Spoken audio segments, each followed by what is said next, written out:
अगर किसी लड़की की अनचाही प्रेगनेंसी हो जाती है तो उसके पेट में पल रहे बच्चे को किस तरह से खत्म किया जाता है, आइए 3D एनिमेशन में से जानते हैं। पेट में पल रहे बच्चे को खत्म करने के प्रोसेस को अबॉर्शन कहा जाता है। देखो, अबॉर्शन 3 टाइप के होते हैं। पहला है 1 महीने से लेकर 3 महीने के बीच का अबॉर्शन, दूसरा है 4थे महीने से लेकर 6ठे महीने तक के बीच का अबॉर्शन, और तीसरा है 7वें महीने से लेकर 9वें महीने के बीच तक का अबॉर्शन। तो चलिए हम पहले 3 महीने से पहले तक का अबॉर्शन का प्रोसेस जानते हैं।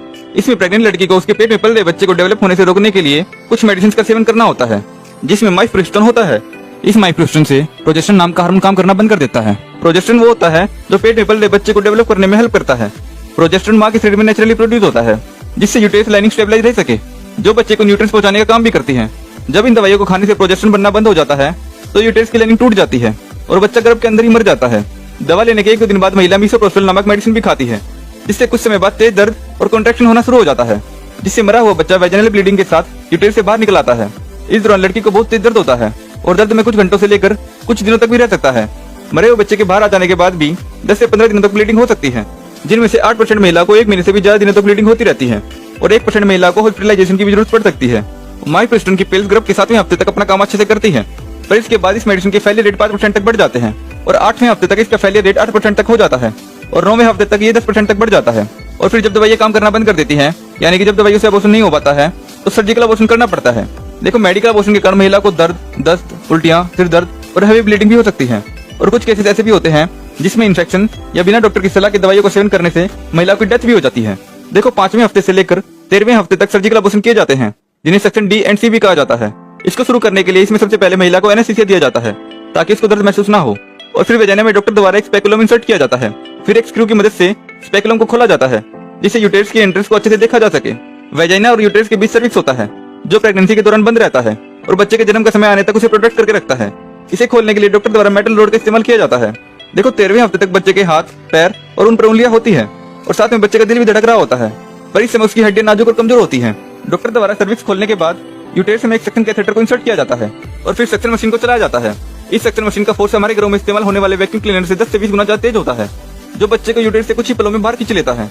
वैसे तो इसके बाद यूटेरस खाली हो जाता है, लेकिन फिर भी प्लेसेंटा और बच्चे के सिर के कुछ हिस्से निकल ना पाने का रिस्क होता है, जिससे बाद में इन्फेक्शन फैलने का डर रहता है। ऐसा होने से रोकने के लिए डॉक्टर एक क्रेट का इस्तेमाल यूटेरस की लाइनिंग को क्लियर करने के लिए करता है। देखो, सेक्शन D एंड C के कुछ रिस्क भी हो सकते हैं, जैसे कि यूटेरस में घाव या छेद हो जाना, जिससे इंटेस्टाइन, ब्लैडर और आसपास की ब्लड वेसल्स भी डैमेज हो सकती हैं। साथ ही इन्फेक्शन और शरीर में इंटरनल ब्लीडिंग भी हो सकती है और कुछ रेयर केसेस में महिला की डेथ होने का रिस्क भी होता है। देखो, अबॉर्शन के बाद फ्यूचर में प्रेगनेंसी से रिलेटेड प्रॉब्लम आ सकती है, जैसे प्रीमैच्योर डिलीवरी और बच्चे की डेथ। अब जो अबॉर्शन 4थे महीने से लेकर 6ठे महीने के बीच में किया जाता है, जिसे D एंड E भी कहा जाता है, इसमें महिला को सबसे पहले एनेस्थीसिया दिया जाता है और फिर स्पेकुलम द्वारा वेजाइना को खोला जाता है। 4 से 6 महीने के बीच की प्रेगनेंसी में बच्चा इतना बड़ा हो जाता है कि सर्विक्स को खोलने के लिए 24 से 48 घंटों पहले लैमिनेरिया को सर्विक्स में इंसर्ट करना पड़ता है। लैमिनेरिया पानी एब्जॉर्ब कर लेता है और फूल जाता है, और फूलने के कारण ये सर्विक्स को स्ट्रेच कर देता है और काम हो जाने के बाद इसे बाहर निकाल लिया जाता है और फिर मेटल डायलेटर की मदद से सर्विक्स को आसानी से जरूरत के अनुसार स्ट्रेच किया जाता है। इसके बाद सक्शन ट्यूब को इंसर्ट किया जाता है, जो एमनियोटिक सैक में मौजूद फ्लूइड को बाहर खींच लेता है। पर इस दौरान बच्चे का शरीर एक हाथ के बराबर हो गया होता है, जो सक्शन से खींच पाना मुश्किल होता है। इसलिए स्टेनलेस स्टील से बना सोफर क्लैंप यूटेरस में इंसर्ट किया जाता है, जो 13 इंच लंबा होता है और इसके एंड में नुकीले दांतों जैसा हिस्सा होता है। ये बच्चे के शरीर को टुकड़ों में तोड़ तोड़ कर बाहर निकालने का काम करता है। शरीर के सभी हिस्सों और प्लेसेंटा को इस क्लैंप से एक एक करके निकाला जाता है और किसी भी हिस्से को न छूटने देने के लिए यूटेरस लाइनिंग को क्रेट की मदद से क्लियर कर दिया जाता है। इस प्रोसीजर में भी सेक्शन D एंड C की तरह मेजर रिस्क होते हैं, जिनमें से एक पेशेंट की डेथ भी हो सकता है। अब जानते हैं हम 7वें से लेकर 9वें महीने के बीच की प्रेगनेंसी के बारे में, जो प्रेगनेंसी के 25वें हफ्ते में किया जाता है। इस समय तक बच्चे का शरीर इतना डेवलप हो चुका होता है कि अगर महिला की प्रीमैच्योर डिलीवरी हो जाए तो भी बच्चा दुनिया में सर्वाइव कर सकता है। अब जब बच्चा इतना बड़ा और डेवलप हो चुका है तो अबॉर्शन करने में 3 से 4 दिन का समय लग जाता है। अबॉर्शन के पहले दिन महिला के शरीर में डॉक्टर डाइजॉक्सिन नामक दवा को सिरिंज में इंसर्ट करता है। डाइजॉक्सिन को हार्ट प्रॉब्लम ठीक करने के लिए इस्तेमाल किया जाता है, पर इसे ज्यादा मात्रा में लेने से बच्चे के दिल की धड़कनें रुक जाती है, जिसे फेटल कार्डियक अरेस्ट कहा जाता है। एक डाइजॉक्सिन इंजेक्शन महिला के एब्डोमेन या वेजाइना के द्वारा बच्चे के सिर या दिल में इंसर्ट किया जाता है, जिससे बच्चे को दर्द होता है और कुछ समय में उसकी डेथ हो जाती है। इसके बाद महिला की सर्विक्स को स्ट्रेच करने के लिए लैमिनेरिया स्टिक इंसर्ट करी जाती है। लैमिनेरिया सर्विक्स को स्ट्रेच कर देता है और इसे दूसरे दिन निकाल लिया जाता है। दूसरे दिन डॉक्टर द्वारा अल्ट्रासाउंड करके चेक किया जाता है कि बच्चे की डेथ हो गई है या नहीं। तो अगर बच्चा जिंदा होता है तो बच्चे के शरीर में डाइजॉक्सिन की सेकंड डोज इंसर्ट कर दी जाती है, जिसके बाद बच्चे की डेथ हो जाती है।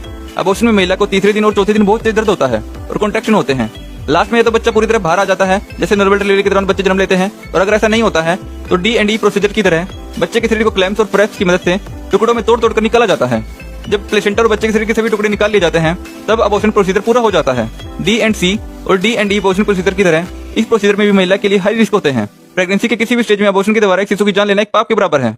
इसलिए हमारी यह जिम्मेदारी है कि हम बच्चे को किसी भी कारण की वजह से दुनिया में आने से ना रोके।